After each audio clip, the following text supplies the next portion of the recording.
He was a man adrift, a lonely anchor in a sea of his own making. His name was Jack, though few had called him that in years.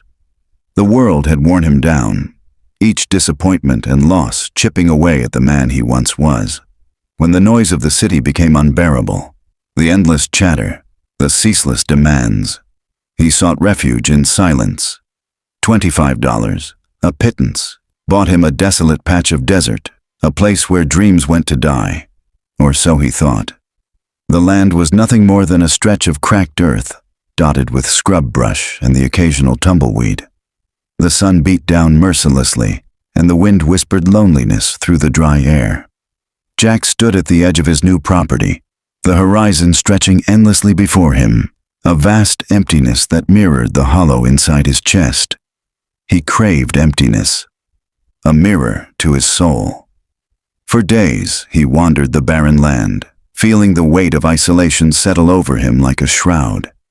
He had no illusions about this place. It was worthless, a forgotten corner of the world where no one came and no one cared. But that was exactly why he had chosen it.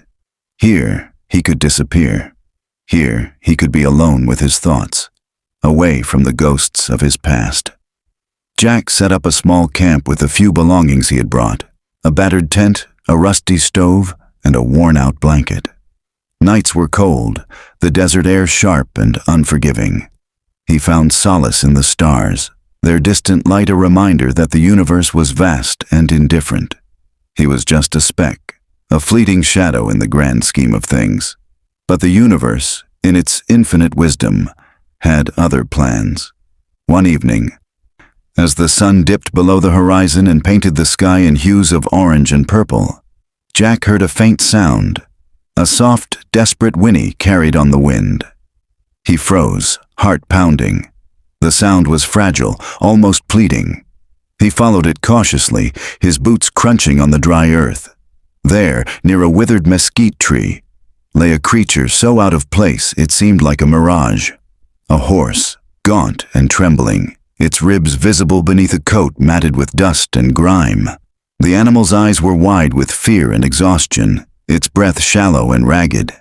Jack's first instinct was to turn away. He had no experience with animals, no resources to care for one.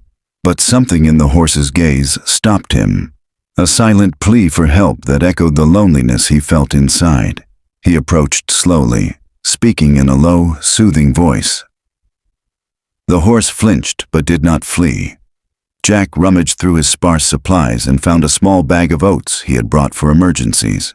He scattered them on the ground, watching as the horse hesitated before cautiously nibbling.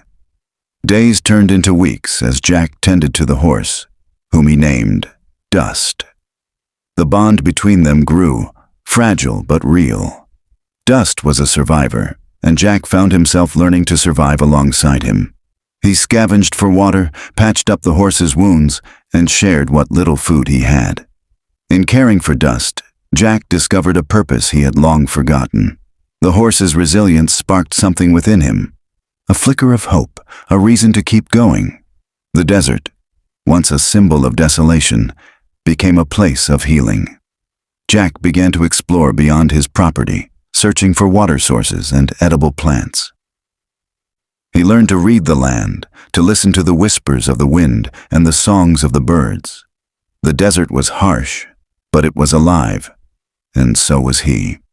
One afternoon, as Jack and Dust rested beneath the shade of a rocky outcrop, a distant rumble caught his attention. A dust cloud rose on the horizon, growing larger by the minute. Jack's heart raced. A group of riders appeared, their horses kicking up dirt as they approached. They were ranchers from a nearby town, drawn by rumors of a man living alone in the desert. At first wary, they soon saw the bond between Jack and Dust. The ranchers offered help, water, food, and supplies. They spoke of community, of belonging. Jack hesitated. The desert had been his refuge, but it had also been his prison. Could he trust these strangers? Could he let go of the solitude he had clung to for so long?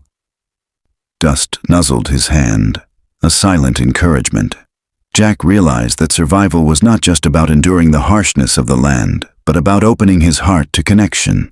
He accepted the rancher's offer, and slowly, life began to change. Jack helped them with their work, learning skills he never thought he'd need.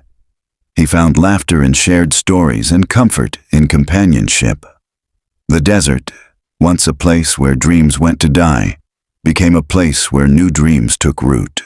Jack was no longer a lonely anchor, but a man anchored by hope and friendship. And it all began with a starving horse who appeared when he needed it most, shattering his carefully constructed solitude and igniting a spark of purpose he never knew he'd lost.